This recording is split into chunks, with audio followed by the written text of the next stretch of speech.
ver entonces el tema de la denominada inejecución de obligaciones. A ver, atentos por favor. A ver, comenzamos con el 13 y 14. Léelo, por favor. Que en actúa con la diligencia ordinaria requerida no es imputable por la inejecución de la obligación o por su cumplimiento parcial, tardío o defectuoso. Bien.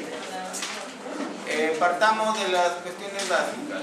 ¿Cuándo hay derecho a indemnizar? Se tiene el derecho a indemnizar cuando no se ejecuta completamente la prestación. Es decir, cuando hay un incumplimiento de las prestaciones. Pero también hay indemnización cuando el cumplimiento es parcial, es tardío y además puede ser también defectuoso. Ahora, si partimos del supuesto, de acuerdo a la teoría del riesgo, que en la inejecución de las obligaciones, el incumplimiento de las prestaciones, se le atribuye por regla general al deudor, entonces es quien debe demostrar ante una situación de incumplimiento total, cumplimiento parcial, tardío, defectuoso, él debe demostrar que, de acuerdo al 13 y 14, actuó con la diligencia ordinaria. Es un concepto difícil de entender porque no hay una concepción específica. Y acá se mezclan elementos objetivos y subjetivos. Diligencia ordinaria nos lleva a ponernos en una especie de promedio, en una situación en la que debemos preguntarnos qué es lo que se le puede exigir a un sujeto, a una persona ante una situación concreta, pero partiendo de un supuesto o de una especie de presupuesto que esa persona tiene determinadas características. Una diligencia ordinaria implica que a esa persona se le va a pedir cosas que están al alcance de su mano y que deben ser exigidas de una manera normal y adecuada y que no tengan que ver con aspectos extraordinarios. La ley no puede exigirle a las personas características de X-Men o de superamigos o de superhéroes. A la persona se le deben exigir comportamientos regulares, normales, adecuados, razonables, ordinarios. Entonces la diligencia nos lleva a la realización de una concatenación de actos. La diligencia implica establecer o desarrollar un conjunto de comportamientos, pero no comportamientos al azar, sino comportamientos enlazados y vinculados entre sí con la finalidad de encontrar o de cumplir una finalidad.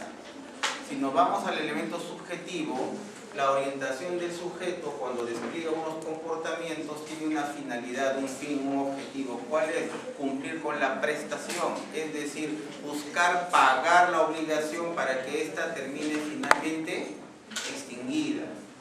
Entonces, si yo soy un joyero, debo realizar las actividades requeridas necesarias, ir a comprar el material, ¿cierto?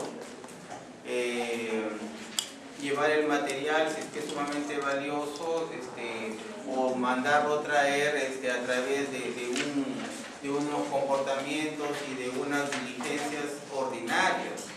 Si yo voy a trabajar con piedras preciosas, con diamantes, con oro, y estos materiales son lejanos, se encuentran lejos, no los voy a mandar traer directamente como si fuese cualquier producto, sino tendría que traerlos por correo certificado, por ejemplo.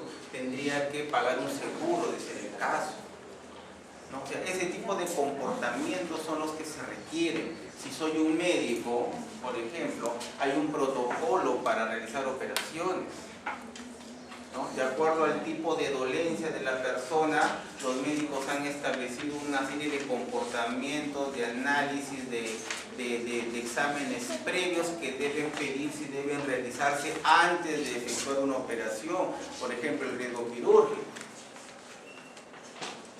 Entonces, allí viene lo que le estoy diciendo, que la diligencia ordinaria es un conjunto concatenado de comportamientos que tienen connotaciones tanto objetivas, porque se pueden verificar, pueden estar diseñadas o estar previamente establecidas, como que también implican comportamientos subjetivos, es decir, la intencionalidad del sujeto de comportarse de una manera que le permita en términos razonables, cumplir con sus prestaciones.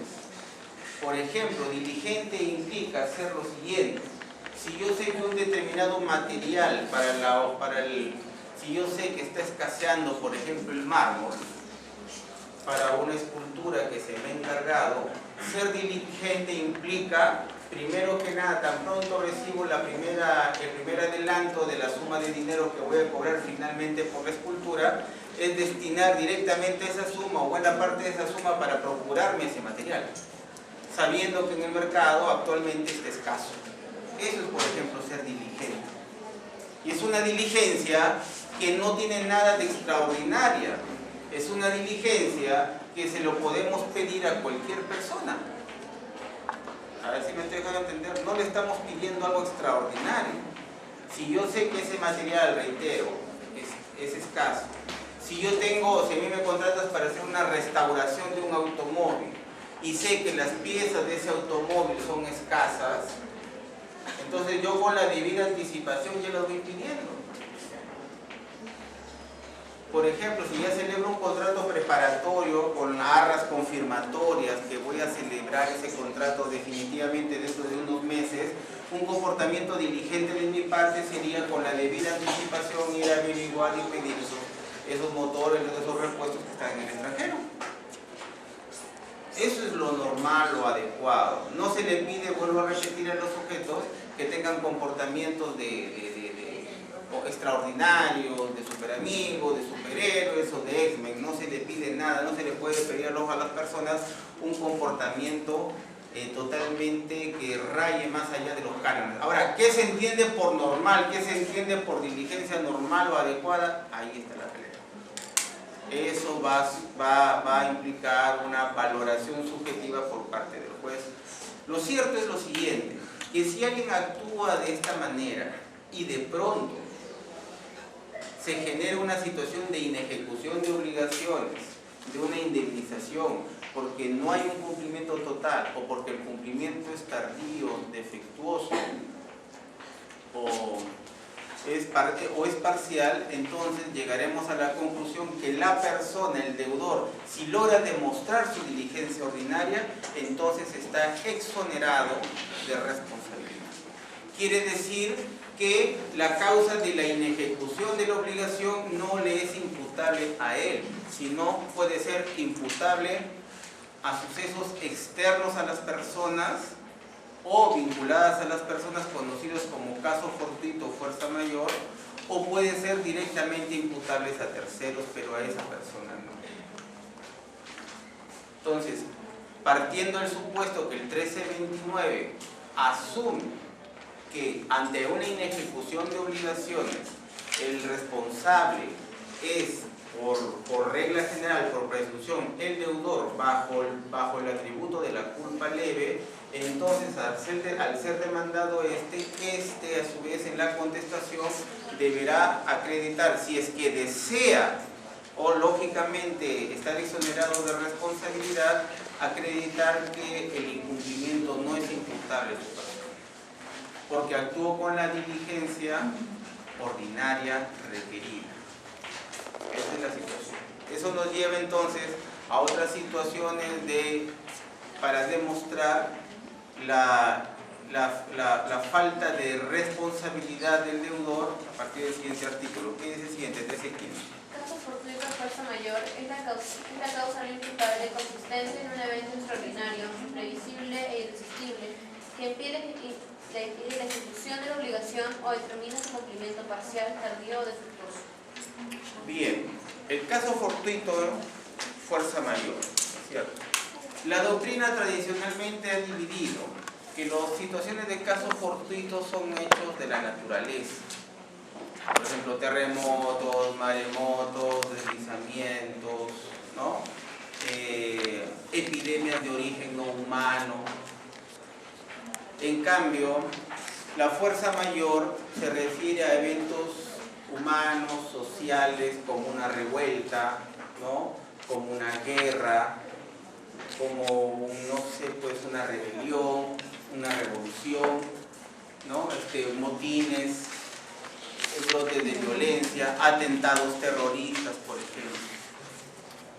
Pero actualmente la orientación de la doctrina parte por el supuesto de ya no darle mucha importancia a ese distingo entre el caso fortuito o fuerza mayor, sino que actualmente la doctrina entiende que no tiene mayor diferencia que el origen sea un origen de la naturaleza o el origen sea humano. Lo importante es que ya sea humano o sea natural, estas situaciones deben ser imprevisibles. No los podemos prever. Deben ser irresistibles. Deben ser inevitables. Así, por ejemplo, si está jugando en la Alianza Lima, ¿no?, con Universitario en el Clásico, y paso por las afueras del estadio, ya sea del Monumental o del Matute, a la salida del partido, culminar el partido.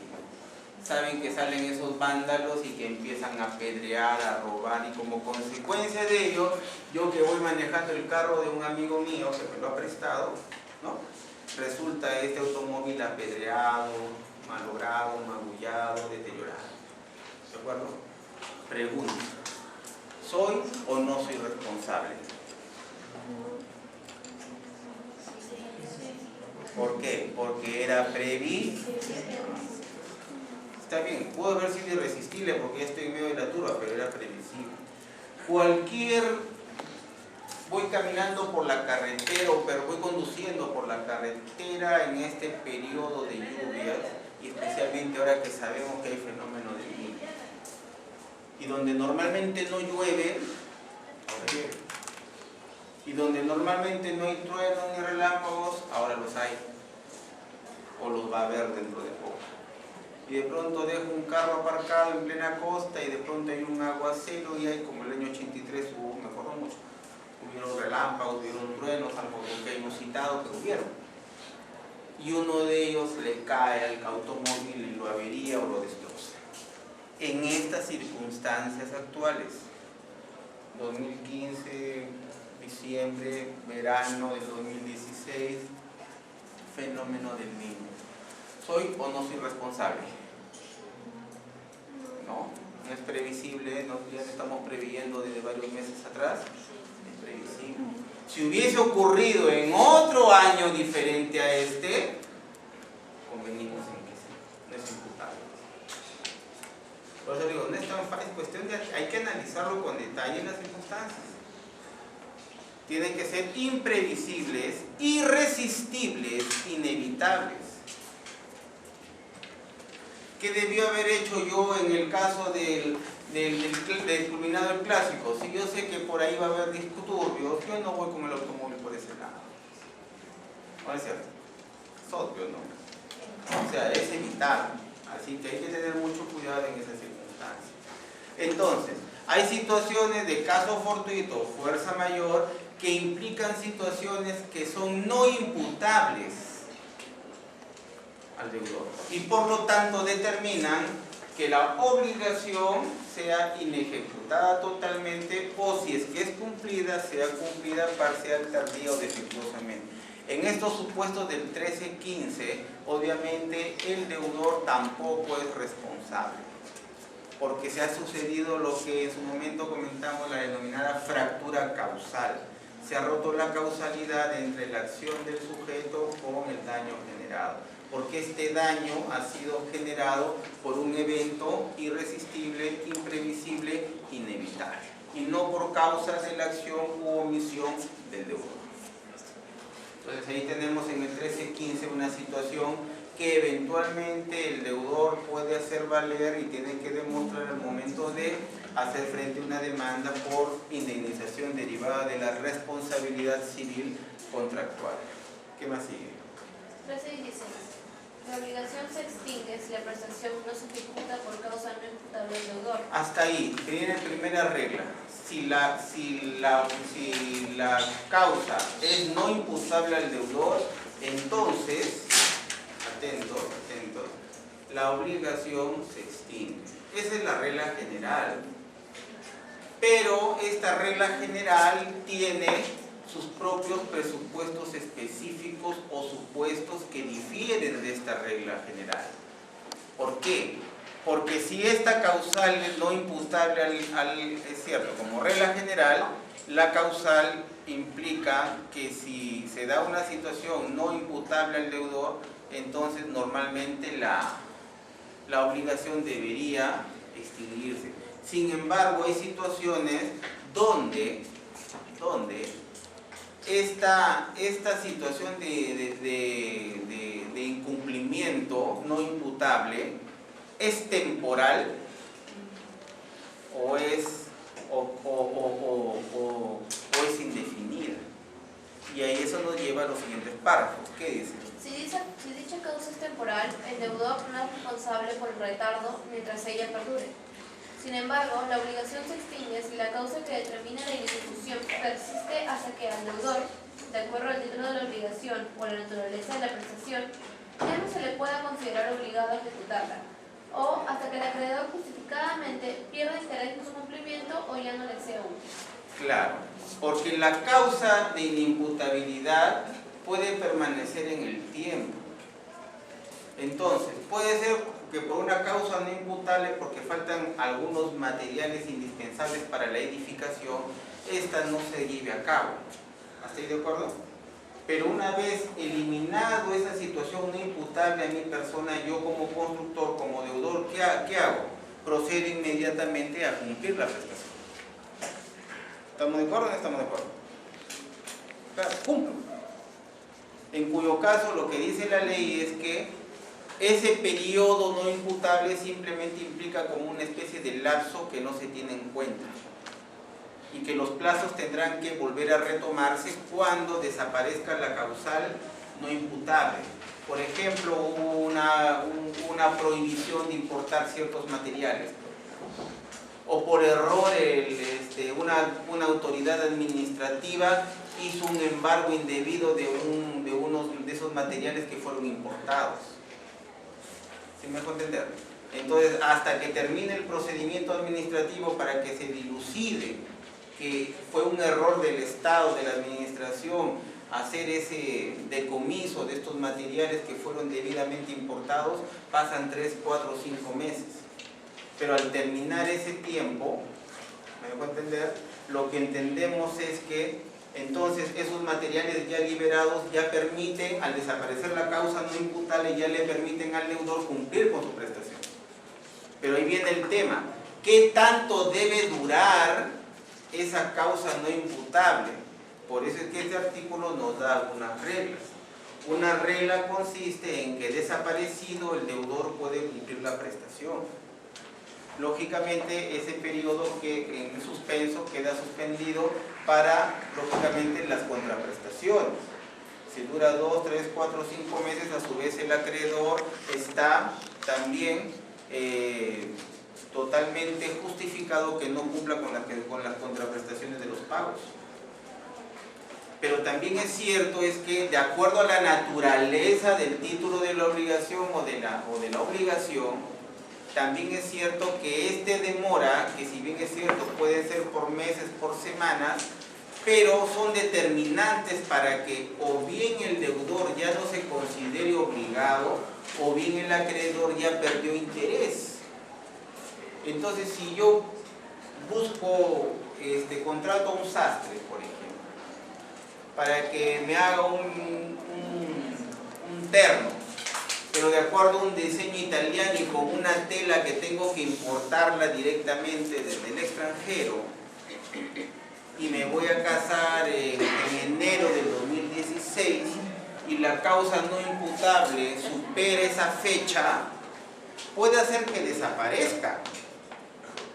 ¿No es cierto?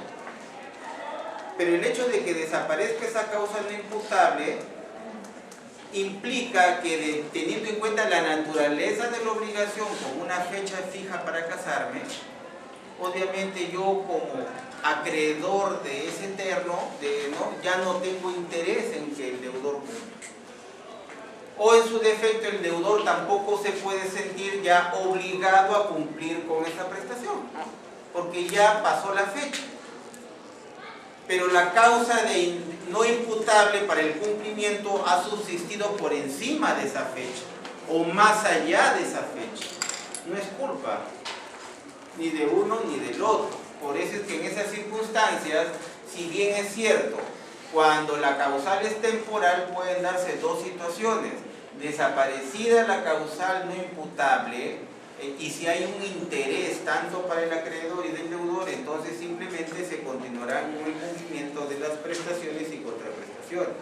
Si ya no hay interés, entonces igual la obligación tendrá que extinguirse, pese a que actualmente ya esa causal no imputable desapareció, por la naturaleza de la prestación, por el interés que tiene el acreedor y o eventualmente el deudor.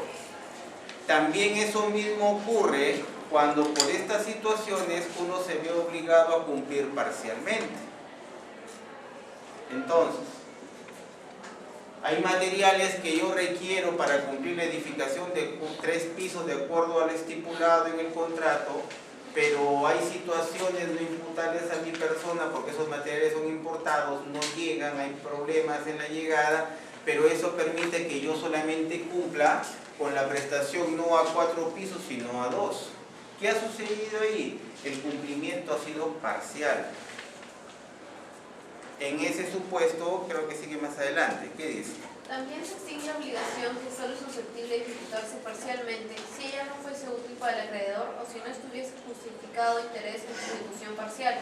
En caso contrario, el deudor queda obligado a ejecutarla con reducción de la contraprestación si lo hubiera. Así es. Puede ser que esté interesado, y si está interesado en la construcción después de todo, porque al menos he levantado 2 pisos en vez de 4, entonces cumplo con levantar esos 2 pisos, pero tengo derecho a la reducción de la contraprestación. A veces no es así, a veces puedo yo desarrollar parcialmente debido a una causa no imputable, pero la naturaleza de la obligación genera de que ese cumplimiento parcial, de otro lado diferente a este ejemplo, no sea de interés. Es como si con el material que yo tengo solamente puedo hacer el pantalón del terno. ¿Para qué miércoles quiero el pantalón si me falta el saco, me falta la chaqueta? ¿No?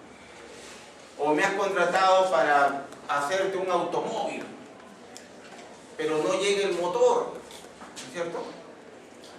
No llegan los acabados, ¿no?, que has mandado a hacer, recuerdo un diseño en Italia, por ejemplo, y los materiales son de Alemania, y hay huelga en Italia, en Alemania, ¿no?, y fuerte, y no pueden traer de los portuarios, de los metalúrgicos, y no pueden, y la importación se ha suspendido, o de pronto, sin querer queriendo, introducido droga en el mismo barco donde, ¿no?, donde está viniendo el material para que para que cumplas con tu prestación, y resulta que todo el material de todo ese barco ha quedado totalmente incautado hasta que se resuelva después de terminar las investigaciones. Pero no es imputable a mí, por ejemplo. Entonces, ¿de qué miércoles me sirve a mí un automóvil sin los acabados y sin el motor? O sea, yo puedo cumplir, pero como es natural digo, yo puedo cumplir hasta acá. ¿Quieres o no quieres? Y ahí viene el tema del interés. Si el acreedor lo cree conveniente y teniendo en cuenta que no es una causa imputable a mí, dirá, bueno, pues entonces hasta que se solucione el problema, entonces hacemos las reducciones de las contraprestaciones y me entregues el automóvil hasta donde lo has construido. ¿Me encuentran? Ya, acá extinguimos la obligación hasta acá, y cuando estén liberados los materiales o pueden llegar, ya celebramos un nuevo contrato para completar. ¿Qué más sigue? ¿Siguiente artículo? Sí. Ya. Artículo 317. El deudor no responde de los daños y perjuicios resultantes de la ejecución de la obligación o de su cumplimiento parcial tardío o defectuoso por causas no imputables, salvo que lo contrario esté previsto expresamente por ley o por el título de la obligación. Entonces, ¿cómo puede hacer el acreedor para evitar que se libere el deudor? Cuando ponen en el contrato que pese a que haya causas no imputables, el deudor es responsable igualmente.